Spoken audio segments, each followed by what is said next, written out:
자, 여러분 우리나라도 당연히 전력 에너지 준비하고 있습니다. 이 전기본이라고 해서 전력 수급 기본 계획을 계속 업데이트하면서 향후 어떻게 준비할까 이렇게 많은 큰 노력을 하고 있는데요. 정 교수님, 네.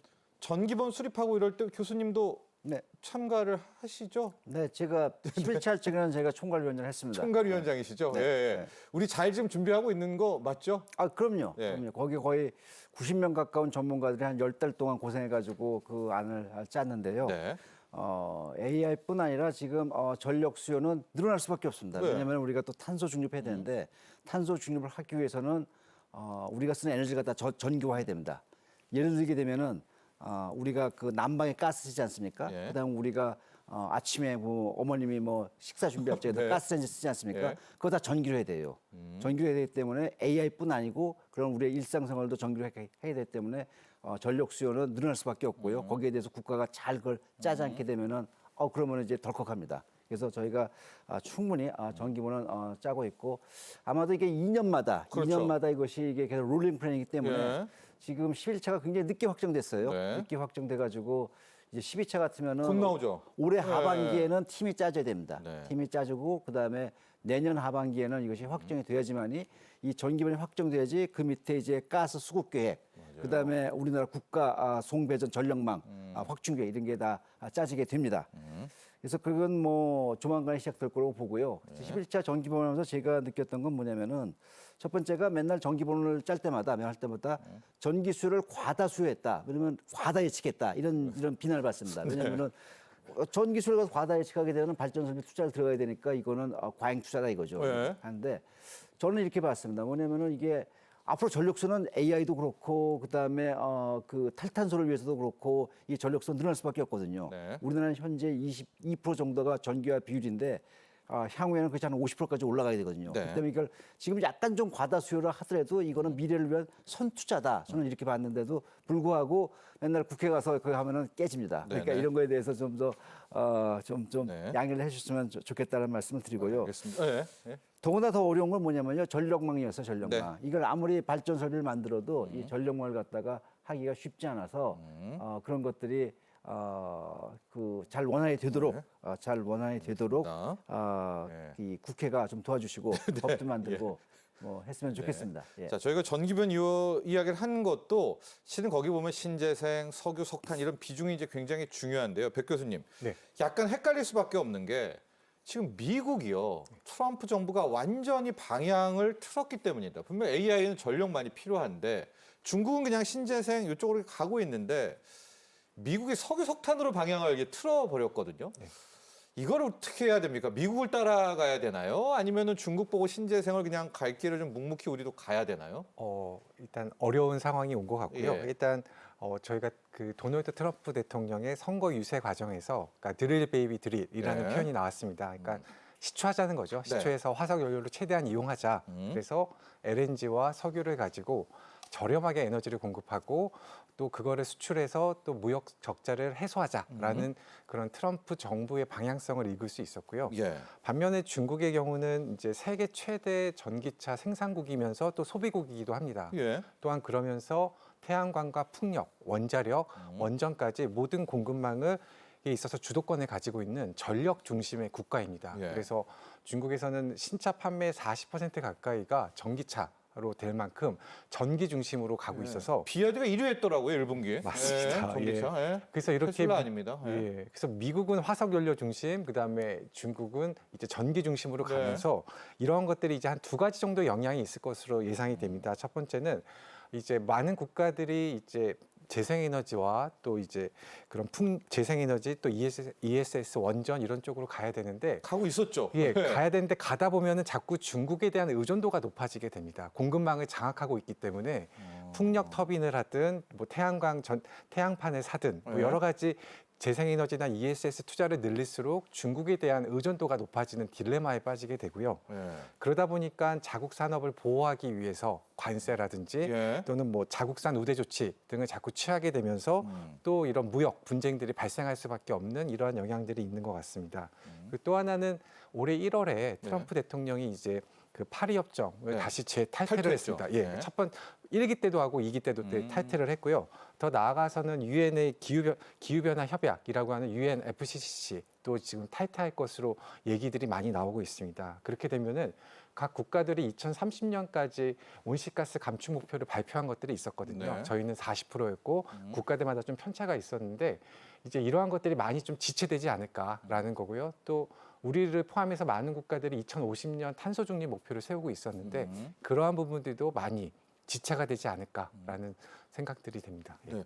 여러분 방금 백 교수님 이야기를 좀 들어보니까 트럼프 대통령이 왜 석유, 가스, 석탄을 키워드로 꺼냈는지도 알 것 같습니다. 왜냐하면 정 교수님 정말 신재생 이렇게 가다가 보면 중국한테 또 다 뺏기는 거 아닙니까? 그러니까 일부러 좀 트럼프 대통령이 약간 속도 조절하려고 돌아서는 것 같기도 하고 어디를 우리 신재생으로 가는 건 좋은데 가면 다 중국한테 또 먹힐 것 같거든요. 태양광도 그래 뭐 다 중국이 또 앞서가고 있네요. 이거 어떻게 합니까? 상당히 뭐 재생에너지 특히 태양광 분야에서 것은 전 세계 시장의 한 80%를 갖다 공급하고 네. 있죠. 그다음에 자국 내에서도 뭐 전 세계에서 아무튼 뭐 태양광 발전된 거에 한 40%가 중국을 하고 있고 다른 나라 것도 저 중국 걸 쓰기 때문에 한 80%를 갖다 점유하고 있다고 그래서 그걸 견제를 한다라는 관점을 볼 수도 있는데 네, 가면 중국 좋은 일 시키는 거잖아요. 뭐 그럴 수 있죠. 그럴 수 있죠. 그러니까 이제 미국은 이제 IRA 법에 의해 가지고 자국 내에 태양광 그 셀 생산 설비를 세우고 거기서 나 미국 내에서 한 것만 쓰겠다. 그래서 보조금을 주겠다라고 나온 것이죠. 네. 근데 기본적으로 봤을 때 미국은 에너지 부국이거든요. 뭐 가스도 많고 석유도 많고 그래서 에너지 부국이라서 자국 내에 있는 그 에너지를 활용해 가지고 경제를 갖다가 더 튼튼히 하고 세계적인 지배력을 확대하겠다라는 베이스도 저는 있을 거라고 봅니다. 예. 그런데 우리는 어떻게 해야 됩니까? 신재생으로 뭐 신재생 태양광, 풍력, 원전으로 가야 되나요? 아니면 지금 석유 석탄으로 방향을 틀었잖아요. 트럼프 대통령은 이걸 어떻게 해야 됩니까? 좀 쓸까요? 석유 석탄을? 기본적으로 우리나라는 뭐 탄소 중립도 해야 되지만 에너지 빈국이거든요. 93%가 우리가 해외 의존도입니다. 예를 들게 되면 우리나라는 이제 수출 국가인데 우리나라 수입이 대략 한 6천억 달 정도 됩니다. 6천억 달러 벌어가지고는 그중에 4분의 1 갖다가 에너지 사는 데 씁니다. 사실은. 그러니까 뭐 아버님께서 100만 원 벌으셨는데 25만 원 에너지 산다 쓴 거니까 그거 난리죠. 그게 네. 문제죠. 그러니까 에너지 자립을 해야 됩니다. 근데 에너지가 가려면은 방금 그거밖에 없습니다. 원전과 재생 두 축으로 사실은 삼아야 됩니다. 그래서 그래야 탄소 중립도 하고 그다음에 우리가 에너지 비용도 자립도 아끼고요. 하고 네. 그럼 돈도 아끼고 네. 합니다. 만약에 그것 좀 모자란다면 사실 해외 투자해야 됩니다. 해외에 있는 유전, 해외에 있는 가스전 이런 데 투자해가지고 그걸 갖다가 뭐 가져오게 된다면 그것도 우리가 자국산 에너지로 볼 수가 있거든요. 그런 다양한 전략을 구사해야 되는데 우리가 미국을 쫓아갈 수는 없습니다. 미국을 쫓아갈 수는 없고 우리는 우리나라만의 고유의 전략을 세워야 되는데 네. 원전과 재생을 갖다 두 축으로 해가지고 무탄소도 하고 그다음에 에너지 자립도 높인다. 하지만 이게 가스하고 석유를 갖다 피할 수는 없거든요. 그러니까 그 필요한 것에 대해서는 해외 자원 개발 이런 쪽에 좀 더 신경을 써야 되지 않을까 이렇게 생각합니다.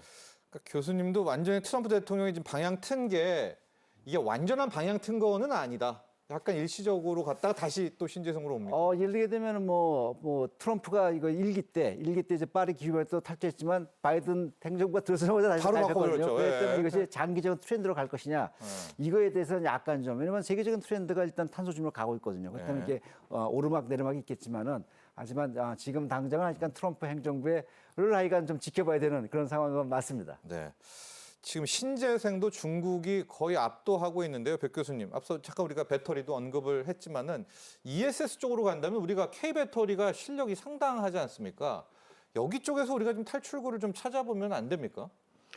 네, 맞습니다. 지금 이제 중국한테 이제 LFP 부분에 있어서 네. 조금 이제 밀리고 있는 상황인데요. 근데 이제 최근에 이제 관세 문제와도 관련돼서 이제 미국의 생산 기지를 가지고 있는 저희 배터리 3사가 있지 않습니까? 예. 근데 이제 미국에서 계속 유지하기에는 이제 저희가 양극재나 음극재, 전해질들을 계속 수입을 해야 되는 상황이다 보니까 이제 미국에서의 경쟁은 쉽지 않은 상황들이 된 것 같고요. 그래서 이제 지금 주목을 받는 것이 이제 유럽 시장입니다. 유럽 네. 시장을 이제 본격적으로 진출을 하려고 하고 있고요. 그래서 삼성의 SDI, SK온은 보면은 헝가리 쪽에 생산 기지가 있고요. 예. LG 에너지 솔루션도 폴란드 쪽에 공장이 있습니다. 그러면서 이제 기본적으로 전기차, 자동차용 배터리뿐만 아니라 이제 ESS 시장까지 노려서 이제 그 시장을 확대하고 있고요. 예. 또한 그 LFP 배터리까지도 양산을 하면서 이제 중국 기업과 이제 본격적인 전투를 벌이고 있다라고 보면 될 것 같고요. 예. 이제 어떻게 보면 이제 위기이자 기회가 될 수도 있을 것 같다는 생각은 드는데 예.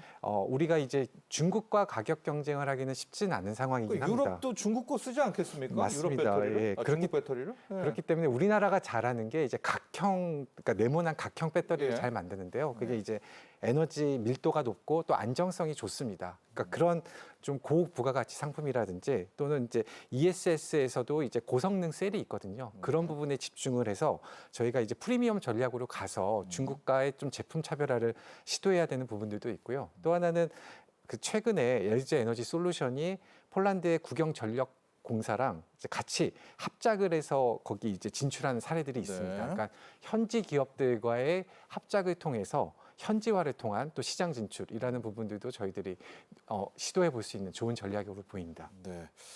참 이 전력으로 가서 우리 K 전력을 보니까 쉽지가 않습니다.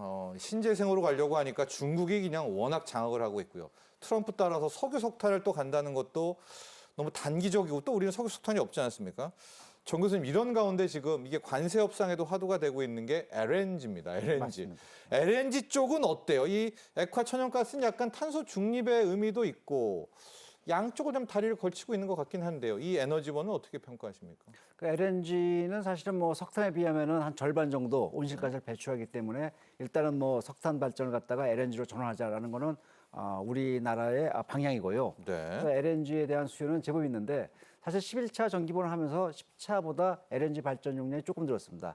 비난을 엄청 먹었습니다. 우리로서는 뭐 왜 어쩔 수 없- 늘렸냐고요? 아니 왜냐면 이제 LNG도 이제 줄여 나가야 되는데 아. 그 뭐 왜 늘렸냐라는 비난을 좀 받았는데 예. 근데 뭐 어쩔 수 없거든요. 우리가 이게 전력 수급을 맞추기 위해서는 태양광하고 풍력에 또 이게 뭐 가능성을 다 맞춰야 되니까 그걸 하기 위해서 LNG를 갖다 좀 더 늘렸는데 하여간 뭐 그런 점에 있어가지고 너무 비난을 안 했으면 좋겠어요. 다 고민해서 만드는 것이니까요. 네. 근데 어쨌든 간에 LNG에 대해 가지고 우리나라가 주로 이제 중동산을 사요. 우리나라가 중동산을 많이 사는데 이걸 예. 미국에서 특히 LNG를 갖다 압박을 많이 하니까 미국산 LNG를 갖다 좀 더 수입을 갖다 늘리자라는 것도 뭐 나쁘진 않다고 봅니다. 나쁘지 네. 않다고 보는데 우리나라가 이제 LNG를 갖고 와서 이걸 갖다가 이제 유용하게 잘 써야 되거든요. 이런 거에 있어서 적정 수준이 얼마인가 과잉 또 사가면 또 안 되지 않겠습니까? 네네. 그런 거에 대해서는 좀 더 면밀한 검토가 필요할 것으로 봅니다. 네, 그래서요. 지금 백 교수님 LNG가 필요는 또 하고, 근데 공교롭게도 지금 트럼프 대통령은 LNG 우리와 또 협력을 구하고 이제 알래스카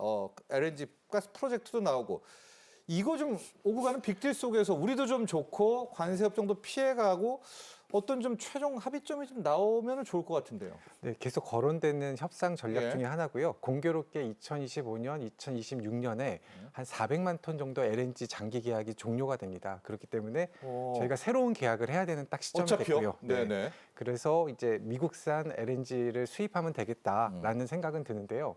근데 다만 이제 미국산 LNG가 우리나라에 들어오기 위해서는 파나마 운하를 거쳐오던가 스웨즈 운하를 거쳐오던가 남아공의 그 케이프타운의 희망봉을 돌아서 삥 돌아와야 되네요. 맞습니다. 네. 그러다 보니까 운송 비용이나 운송 기간 측면에서 상당히 좀 불리한 측면은 있다. 네. 그렇기 때문에 미국산 LNG가 현재 그것이 경제적이다라기보다는 우리 하나의 협상 카드로서 저희들이 좀 활용할 수 있을 것 같습니다. 알래스카 LNG 개발 프로젝트로 가야 뛰어드는 건요. 네, 그거에 대해서는 이제 좀 상당히 논란도 네네. 있긴 한데요. 네. 일단 이게 처음이 아닙니다. 1983년도에 네. 알래스카 주지사가 이미 한국에 그 개발 프로젝트를 제안한 적이 있었고요. 이제 당시에 우리나라는 이제 LNG 가격과 운송 조건들을 봤을 때 좀 그리고 또 과도한 또 금융 부담들이 있어가지고서는 당시에는 포기했던 사례입니다. 근데 이제 현재 이제 LNG 프로젝트에 대한 요구 사항들이 오고 있는데 어떤 부정적인 의견과 긍정적인 의견들이 같이 있습니다. 네. 예를 들어서 이제 알래스카에서 생산한 가스를 1,300km 네. 가스관을 연결해서 남쪽으로 와야 되고요. 앵커리지로 빼온다는 거죠. 맞습니다. 네. 그게 1,300km고 또 겨울에는 공사가 또 더디고요. 네. 그래서 전문가에 따라서는 실제 개발을 해서 우리가 LNG를 인도하는 데까지 한 10년 가까이 소요가 될 거다라고 전망하는 그런 전문가들도 있다 보니까 네. 그런 10년 가까이 되는 기간 동안에 어떤 미국의 어떤 정치적인 변화가 발생을 하면 또 사업이 자초될 그렇죠. 수 있지 않을까. 네, 초기 투자 비용만 날리는. 맞습니다. 예, 네. 그런 부분들이 있고요. 또 하나는 사업의 경제성이라는 게 결국 그 LNG 가격에 의존을 할 수밖에 없는데요.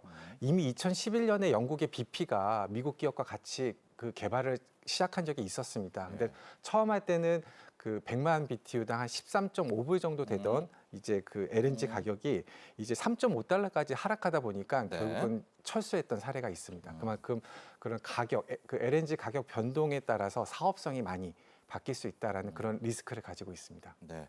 지금 LNG 관련해서는 두 가지 문제가 있는데 이제 미국산 LNG 사주는 거는 또 어차피 우리 계약이 끝난다고 하니까 사주는 건 사주는 건데 두 번째 이슈 과연 알래스카 LNG 가스 프로젝트에 이걸 얼마나 적극적으로 참여하게 될지는 고민인 것 같습니다. 예. 조금 말씀을 드리면 말이죠. 네. 이것이 민간 기업들이 투자를 주저하는 데는 이유가 다 있어요. 예. 근데 그걸 갖다가 이제 한미 정부가 이게 뭐 위에서 엄브레라를 만들면서 압박하는 모양새거든요. 이게 사실은. 그렇다면 민간 회사들이 생각하는 어차피 민간 회사 투자해야 되니까 그 리스크가 무엇인지를 파악해가지고 그 리스크를 갖다 보완할 수 있는 프레임을 만들어야 된다. 이건 정부, 양국 정부가 할 일이에요. 예를 들게 되면은 가스 거기에 투자하는데 그래서 LNG 선박선을 갖다가 그러면 한국을 갖다가 쓰겠다. 그렇다면 어딘가가 플러스 마이너스가 되기 때문에 어느 정도 보완할 수 있거든요.